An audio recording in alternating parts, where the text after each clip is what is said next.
episode 222, September 24th, 2024, 092424, or 09, 092420424. 240924 if you're in EU, right? They're backwards or something. Yeah. We're back September. I mean, we got to get to October before things really start to, I think, get going for college basketball. Because, I was trying to do research on the Big Ten last night because I wanted to bring some Big Ten stuff to this show today, but I just there's not a lot out there, and it's hard to remember everything that's happened. Plus, the expansion doesn't help that at all. The fact that you're looking at 18 teams now instead of 14, you're really looking at 15 instead of 18 because there's a few teams that are irrelevant.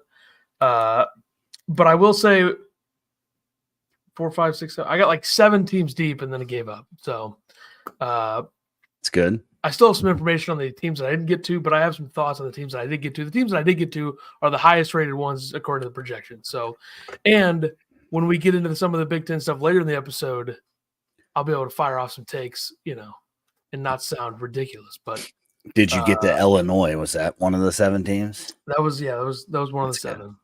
But I feel like I already know enough about the roster, and I feel like what we say about the roster is not going to be, that much different from. I feel like every year Brad Underwood has a roster where everybody pretty much says the same thing about them, either they're super deep and talented, or they're really talented, or they're young and really talented, or this is one of the greatest Illinois teams ever. If you go back to 2021, but every time it's not is this roster talented enough?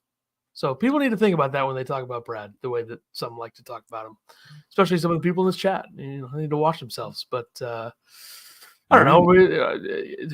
I'll start paying attention to the entire country in a month, not a month, in a week for college basketball. But whatever. Yeah, good intro. That was great, fantastic. It's like we never went away. Yeah, the intros here. Every podcast tries to have the same intro. Welcome to the show. Oh, let's introduce ourselves. We don't do that shit around here. This is 222nd episode. Yeah, if you don't know us by now, and even if you don't, and you're a fan new, of a team, you're new here. Sorry, get out of here. Wow, just hating on people that never been here before. Quackle, what's going on? Thanks for coming by.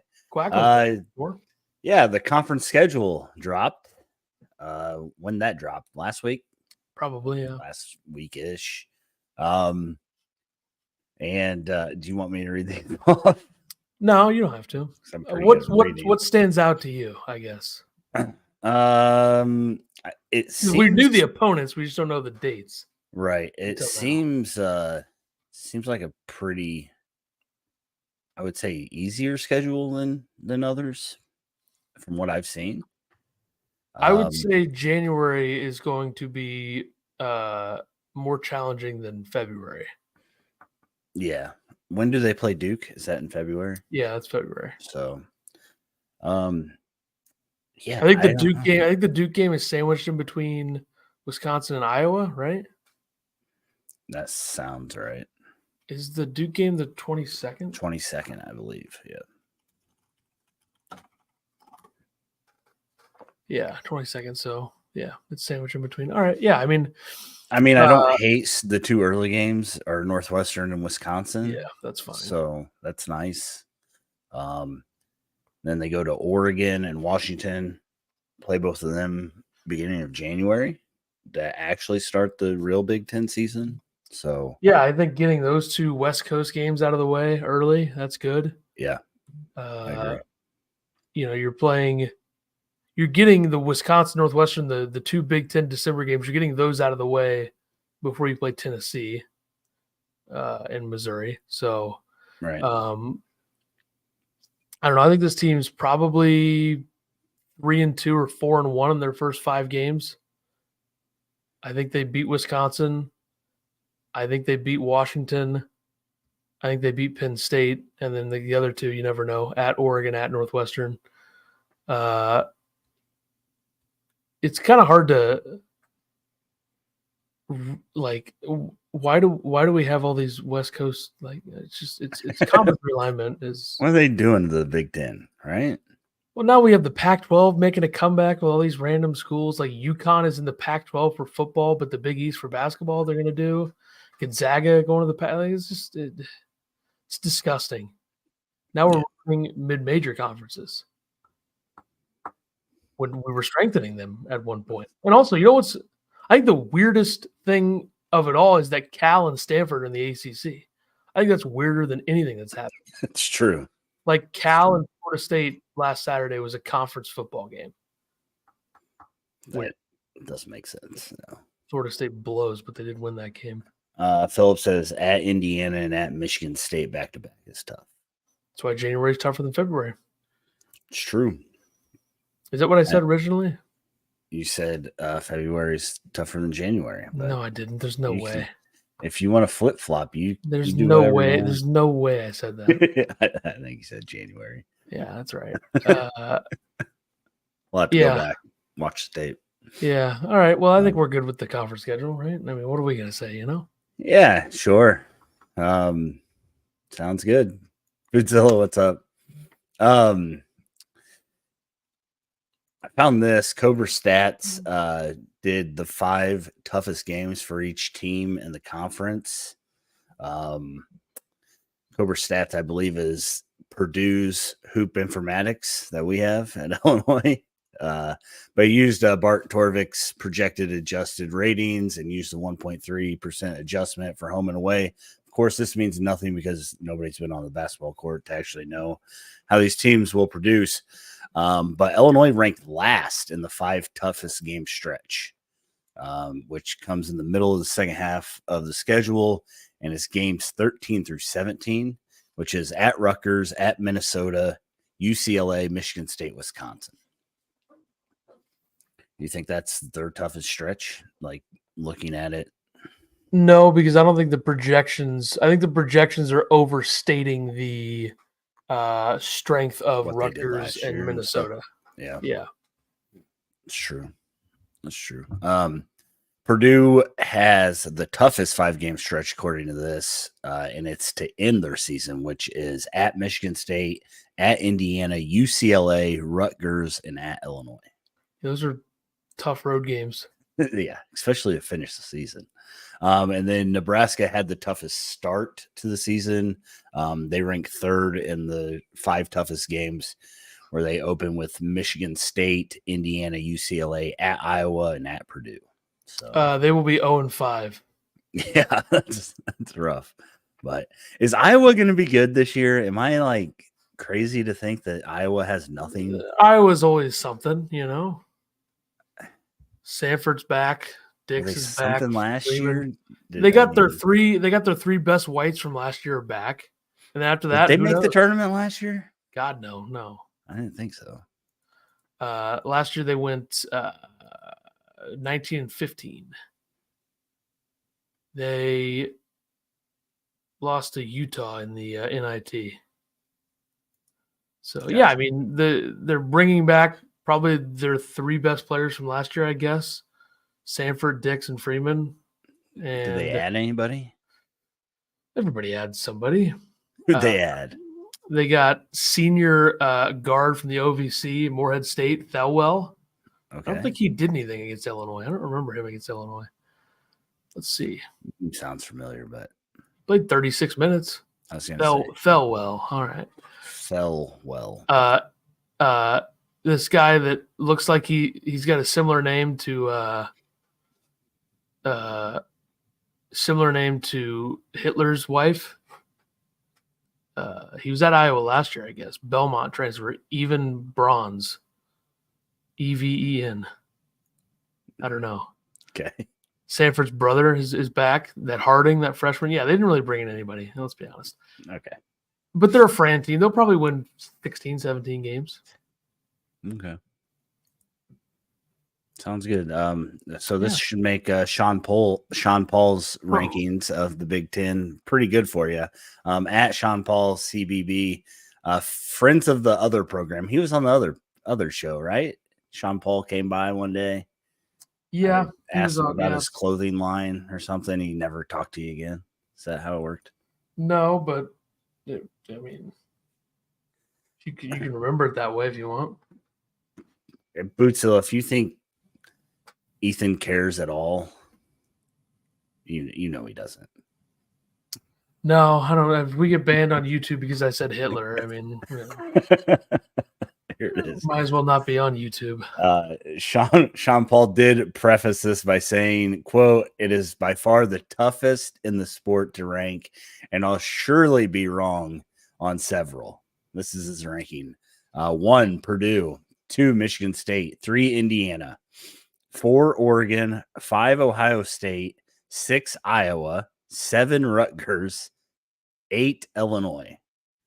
9, Maryland. 10, UCLA. 11, Northwestern. 12, Michigan. 13, Wisconsin. 14, USC. 15, Nebraska. 16, Penn State. 17, Minnesota. 18, Washington. And as you know, as Illinois fans do on Twitter, they went after him about this. He had two things that he said back to people. He said, quote, "comes down." Can you quote Twitter? I don't know. He just said, "comes down to how the minutes are divided and how Kasparis plays." And he said 8th probably gets Illinois a 6 to 8 seed in the tournament. Doesn't seem bad. So Sean Paul, isn't he a reggae artist? I don't know. I thought he made clothes. So I think that's John Paul, though. I don't want to be a person that gets upset over off-season rankings. I feel like we usually aren't that way. And the Big Ten is extremely hard to rank because you don't know how the 4 teams coming in are going to be. Right. You know, Oregon and UCLA playing a road schedule in the Big Ten. Purdue, there's a ton of question marks there. I just don't think that their backcourt with Smith and Lawyer is going to be as effective as it was with Edey there. Him gone now changes things. Right. And I Gillis agree. is gone. A lot of those glue guys that were big time for them are gone. Painter's going to figure it out, though. I guarantee they'll still be a top 5 team in the conference, but I don't know if I put them 1. I don't think I would put anyone in the Big Ten number 1 right now. I think it's hard to know who's going to be a definitive number 1. I also don't really like Michigan State's roster that much. Maybe it's just me. It seems like the projections really like them, but like, is a team with Jaden Akins as their number 1 option going to be that good? I don't know. Yeah, I don't. I think that Purdue and Michigan State are getting, just the legacy nod right now. I mean, the recency nod for Purdue, and then Michigan State's Michigan State and Tom Izzo. But I have some concerns about Michigan State's offense with this roster. Yeah. Like Xavier Booker was not consistent last year. You hope in a year 2 he is. Akins is fine, very experienced. Fears, I don't know what you're going to get out of him this year. Holloman, I don't think is, someone you want to rely on to score. I think Frankie Fiddler, the transfer, solid player, could average 10 a game. Who knows? Cohen Carr's back. That's not a scoring thing. I think defensively they'll be fine, but offensively I don't love it. I don't think I would feel comfortable ranking them 2nd either. And same with Rutgers. Like Rutgers, who he has 7th. A lot of people think Rutgers is the 3rd best team in the conference, and I'm more with him on Rutgers right now. Like they're very young. Right. And in the Big Ten, I know that both these guys are elite 5 stars. Can you be, top 3 in the Big Ten with 2 freshmen leading the way? If they're as good as they're supposed to be, you certainly can, because those are one and done guys that end up in the NBA. But I'm not so sure. Peichel, I'm a big fan of, obviously, so I think he'll be fine. But if you look at Torvik's rankings, projections right now, it's Purdue is 16th in the country, Michigan State 17th, Rutgers 18th, and then Illinois is 20th. So there's a drop to 29 when you get to Indiana. So there's only 5 teams in the top 6 because UCLA is 30th. But it's a very, very hard. There's not one team that sticks out over the others. I wouldn't even feel right putting a team number 1 right now. So you said that you looked into 7 teams. What 7 teams did you look into? Purdue, Michigan State, Rutgers, Illinois, Indiana, UCLA, Michigan, Ohio State. And the team that I was most impressed looking at on paper is UCLA. Really? Yeah. I was trying to be like the kids these days. The quote that I had on here was, quote, low-key sick backcourt. UCLA. Do they still say sick? I don't think they still say sick. They might still say low-key, though. Yeah. Dylan Andrews and Sebastian Mack. Notice I didn't say Sky Clark there.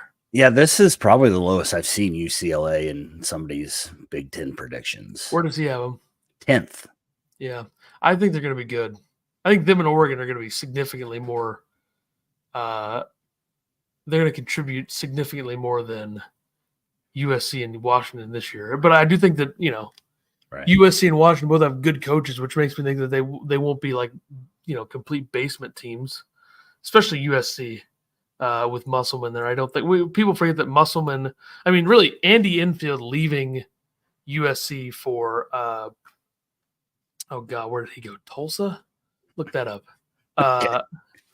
Enfield leaving USC and then Musselman going to USC is really what created the chaos of Calipari going to Arkansas. So USC should be remembered for this. They started it. Their former coach started it. Their underperforming loser head coach, I should say. Enfield. It had to be Tulsa, wasn't it, or something? US? No. SMU. SMU. Same thing, basically. I mean, let's be honest. Same colors. Both, they border, like Tulsa's in Oklahoma and SMU's in Texas, so it's a bordering situation. But Ohio State, I think, is a little undersized. That's what I got on them. Michigan, it's pretty much FAU with some extra pieces, so they'll be better. Certainly, it'd be hard for them not to be better. Indiana, Woodson's got a lot to work with. I won't trust him to work with it until I see it. I think that's pretty consensus. And then Illinois is just the obvious, how's the talent going to fit together? That's pretty much the question every year with Illinois at this point. Is they're always going to be one of the 3 or 4 most talented teams in the conference. Some people would say they're the second most talented team in the country. I don't know if that's true, but a lot of people have said it. Yep. There's a huge tweet. That tweet popped off when I quote tweeted that. But yeah, my big thing was, UCLA, sick backcourt, low key. That's what the kids would say. Interesting. I didn't get to Maryland, though. I'd like to get to Maryland now and Oregon, since they're up there. I mean, I think Oregon, I've said that I like Oregon. And well, of course you like Oregon. You're but Oregon really a Oregon fan in Illini clothes right now. So Oregon is returning some important pieces. Shellstad's back. Kwame Evans is back. Supreme Cook is in the mix. Keyshawn Barthélemy, of course. I mean, a lot of people know him. TJ Bamba a couple years ago. Remember we wanted him in Illinois, went to Villanova. Now he's at Oregon. I think Oregon will be good. Maryland, I don't really think Willard is – I'm not sure Willard is cut out to coach in the Big Ten and make it work. Like, it just hasn't gone very well. Julian Reese is back. Deshaun Harris-Smith is back. They got Jacoby Gillespie. They got Rodney Rice. They got Miguel, I think, Selton Miguel from South Florida. I think he was listed for Illinois at some point during the season. They got the 5-star freshman Queen. They'll be fine.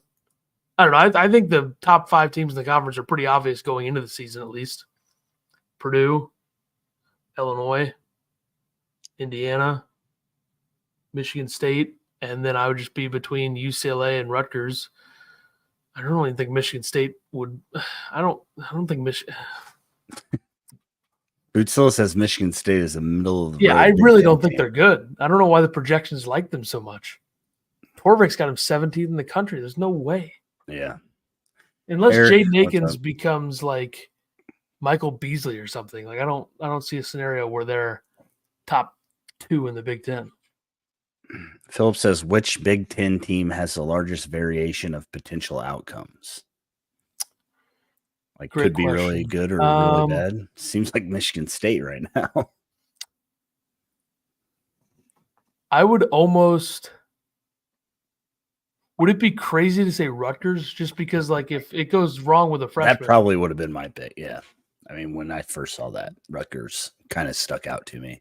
So outside, they do have some good seniors outside of, Bailey and Harper. Jeremiah Williams is back, our guy. Zach Martini in the mix. Good name there, I guess. Princeton transfer. So Princeton transfer, who, by the way, hang on. Hold on. Shot at 37.3% from downtown last season. So something to consider there. They got that Lathan Somerville from Illinois who absolutely bodied Merez Johnson in the playoffs last year. They got him. They got Jamichael Davis, the 6'2 sophomore from somewhere. Who he's at Rutgers last year, so see if he fits into a role. But yeah, I can see Rutgers being a bubble team or being a top 5 seed in the tournament. Yeah, I would also say,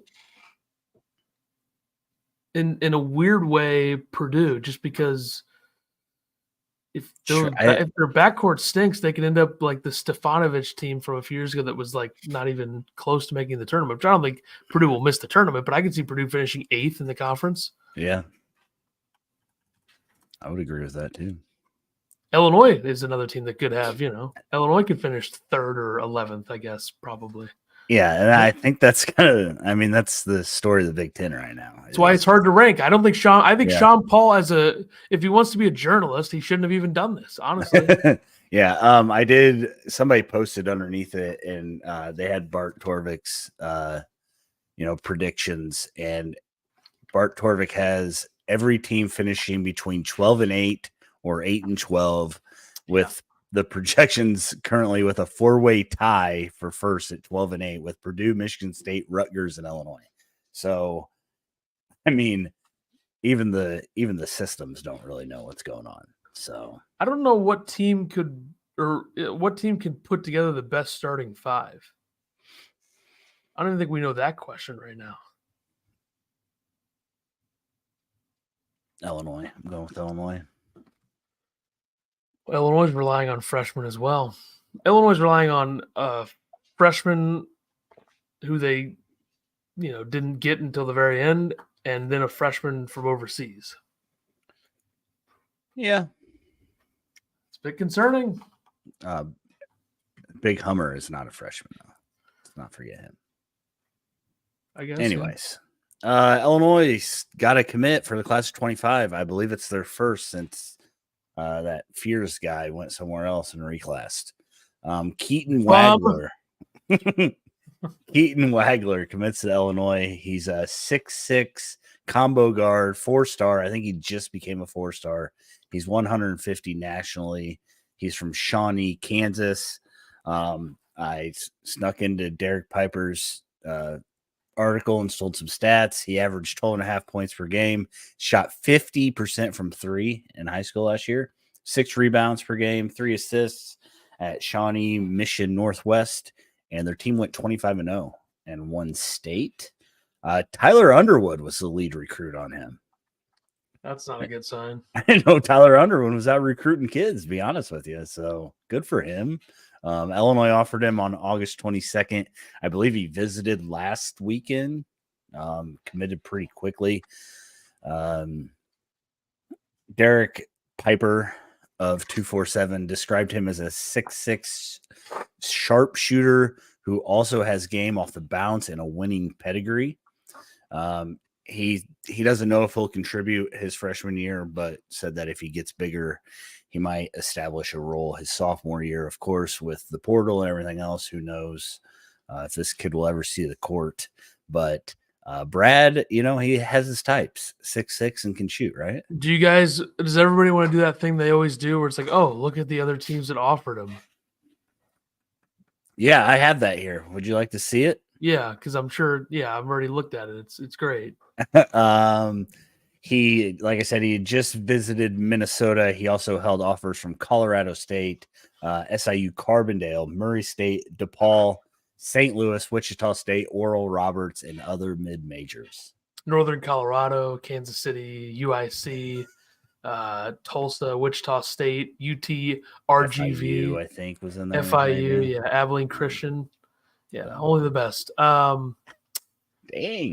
No, I don't. I have no thoughts on him. I don't think there's a lot you can say. I mean, he seems like a kid that probably needs to develop. But if he can, shoot 40% from 3, that's going to be huge. He'll play a lot for Brad if he can continue to do that at the college level. Wagler told 247, the top thing I was looking for in a school were good relationships with the coaching staff, chance to play early and fit. Illinois checked all those boxes for me and is the right place for me. Coach says that I'm positionless, so my ability to play multiple spots, being able to catch and shoot and make plays for my teammates, also my defense, being able to guard multiple positions. I think they're going to help develop my strength. Great there. They have great resources. Yeah. Fletch. We got Fletch. So, yeah. Yep. I don't know. You said we needed to do a whole episode on this kid. You didn't say what. Well, just looking for Sorry. something, As Philip pointed out here, Brandon Lee also got a crystal ball to Illinois from Derek Piper, and then all the Twitter people decided to put their crystal balls in after him. So, shout out to Piper for doing that first. Lee is a 4-star. He's ranked 100th-ish nationally from New Jersey. He is one of the top 10 scoring players in the EYBL this summer.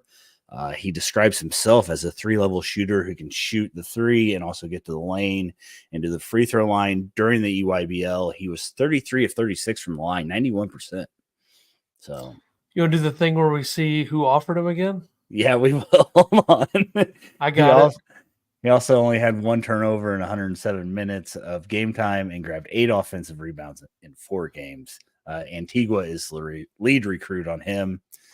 He also holds offers from Duquesne, Mississippi State. All right. Missouri State, NJIT, and Rhode Island. And Rutgers. No, Rutgers didn't offer him. Oh, really? Yeah, didn't offer him. Yeah, it said that he also had interest from Seton Hall. Shaheen coached his brother. And then he also said that he was something about Purdue. And this article is from May. It was actually talking to him about his recruiting. He wrote the most, or he talked the most about Illinois. But Purdue has not offered him, and he said he's not even talking to the staff. So I don't know what that's all about. I don't think that who offered him matters for how good of a player they are. I just, it's fun to. Yeah, other people do that. So. Obviously, the most fun. Did you see where Will Butch Riley Lee's ended up? kid? Do you know who Butch Lee is? No. You see where Will Riley ended up in the 2024 class? Might be on 247. No. You want to guess? 27th. No, not even close. 20th. Not even close. Shut up. 2nd in Pennsylvania, 6th at the small forward position. Officially, by the way, the top 5 all-time commits according to 247 are all Brad Underwood players now. I don't know if it was always that. I believe that. It's that way now because Will Riley's number 1 all-time. Merez Johnson's number 2. This is according to 247, so it's different composite, different scale for everything. Right. Merez Johnson number 2. Io number 3. Adam Miller 4. Sky Clark 5. So. Yeah. I mean, I kind of forget Will Riley's even on the team. There's a lot of guys I just seem to forget about because there's so many, and they're all new. But yeah, it's fair.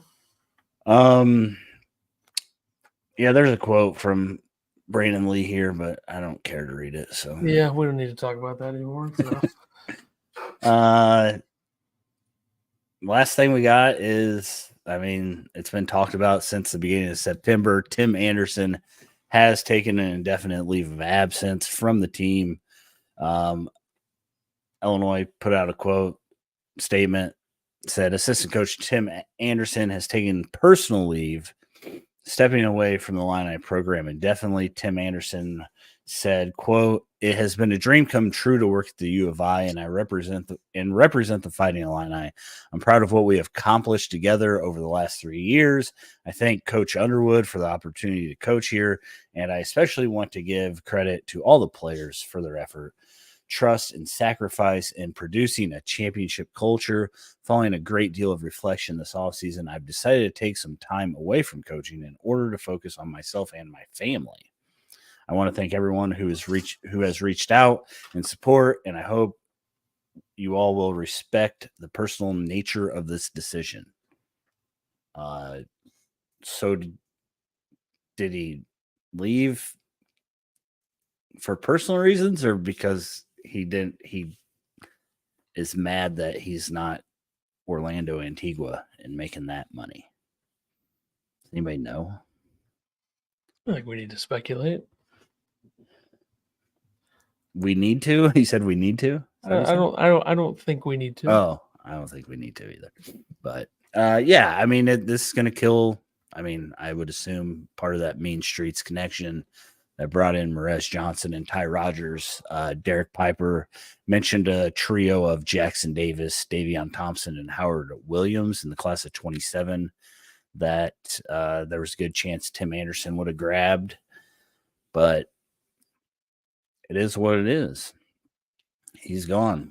I mean, Illinois put Quai Jones in the interim. Do you think they go out and hire somebody? Or they're not going to hire anybody right now. They just elevate Tyler Underwood. Well, the season starts. You got to see if Tim Anderson ever comes back. I mean, that's not impossible. That's true. And that's the thing. Like, if it is for, family reasons and there's something going on, then there is a chance I would assume that he would come back. But if he's just, wanting to go somewhere. The problem with Quai Jones, I think, is that he could be a Houston informant. Oh, yeah? Yeah. 3 years as a student manager under Kelvin Sampson. Okay. And something to keep an eye on. We know Sampson doesn't mind cheating. Yeah, and his connections are in Texas, it seems, because he is from Texas and played basketball at Nagadoches High School in Texas and Houston. I mean, that's not a bad place to have connections, though. It's not Chicago. Wrong sport. It's also the wrong sport, I guess. All right. Yeah. Maybe you can help Brett Bielema and the 4-0 Fighting Illini football team. You want to talk about them at all? They'll be 4-1 after this week. How do you feel about Penn State needing bulletin board material to play Illinois? I mean, that's got to make. What happened good. The last time Illinois went to Penn State? They won beat them 9 overtimes. That's right. So yeah, they need it. They got to get hyped up. Illinois is the better quarterback in this game. That's what people are forgetting. Altmaier is taking a step forward. Unreal. Yeah, I kind of giggled when they said giggled. Wow. I laughed. 11 years old. I was trying to be like the cool kid. Sick, bro. Right. Yeah, but they said that Altmaier would be playing the NFL on Sundays, and I'm like, and then I looked at his numbers. I'm like, well, no, he won't be playing pretty good. He's fine. Maybe practice squad. I guess I never thought DeVito would play in the NFL either, but yeah.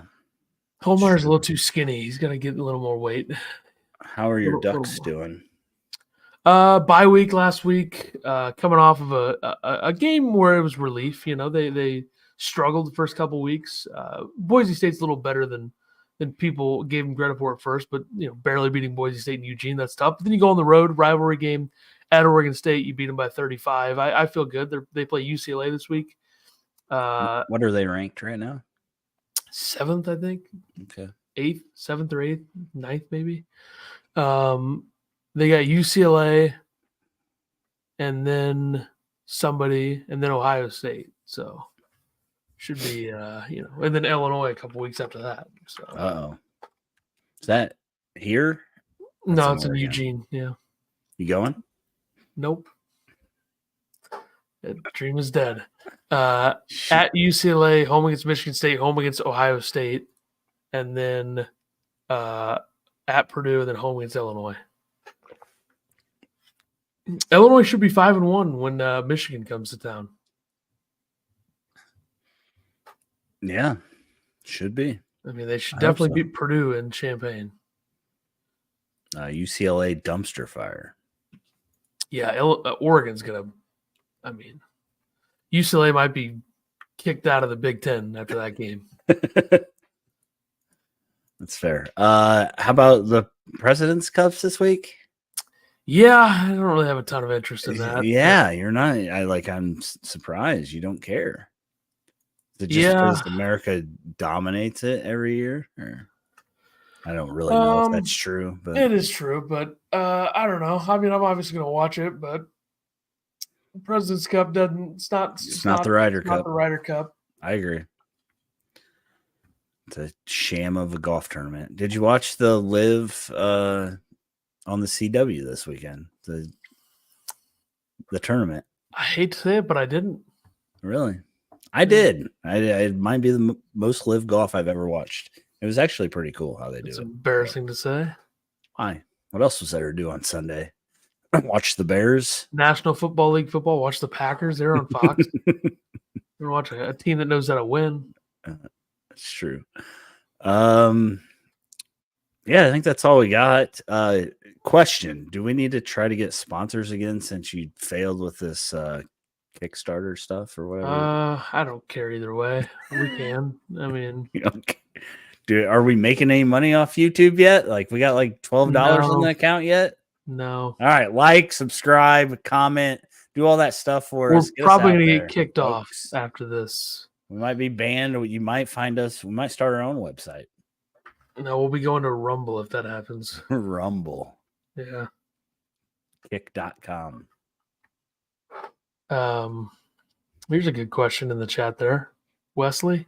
Thanks, fellas. Oh. I'm about an hour from Lafayette. Would it be worth it to go watch Oregon win by 50 or just watch on TV? Usually I would say just watch it on TV, but since it is going to be an automatic, dominant win, you might want to go watch.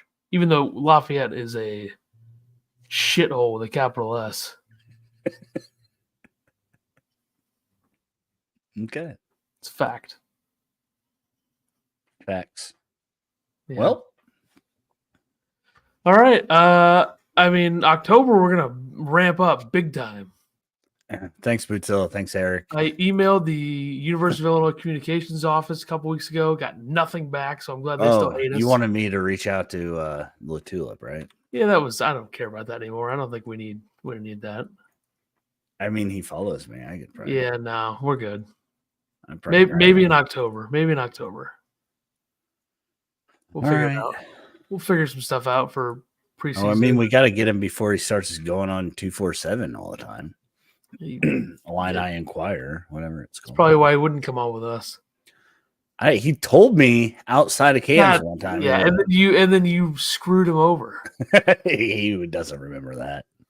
No, he's probably his. I mean, if he can't walk into Cam's and say I'm Mike LaTulip, then that's on him. You said that as if he's saying I'm D Brown. It's pretty much the same guy. All right. At least he still, is involved in Illinois basketball. Fair enough. All right, guys. Our football coach gave bulletin board material. Yeah, Penn State having to get fired up for Illinois is the most laughable thing I've ever seen. So that means Illinois is in a good place is all I know. So yep. All right. Illinois and I cover the spread. I got $0 on it because I live in Illinois and can't bet on it. So we got a couple weeks. We'll be back within the next couple weeks for sure. Yeah, I'm sure. Hopefully, Brandon Lee will commit and we can come back and do a 5-minute show. Brandon Lieb? Lee. His name is Brandon Lee. And yes, it's going to be hard to not think of Brandon Lieb every time we say it. I thought that typing it is what's crazy. Yeah. So. What if we did we're going to do a watch party for the Ole Miss thing, obviously, which will be on TV. What do you think it's going to be on? Because wasn't the other one on Big Ten Network? Wasn't last year's on Big Ten Network? Yeah, it'll probably be on something. We'll figure it out. Maybe SEC Ole Miss, Network. SEC, yeah. And I also think maybe we should consider doing an Oregon-Illinois football watch party on here because that would be funny. When is that? October 26th, I think. Problem is time of day. Hopefully it's a night game. Yeah, I haven't heard anything more on Thomas Love. I don't know what's going on, but we'll see him in 2025, I'm sure. 2028, we'll see him, no doubt. Be in the pros by then. Philip, I got Illinois plus 18.5 against Penn State. Couldn't bet it fast enough. Yeah. Yeah, if I could bet it, I would say give me Penn State to cover. All right.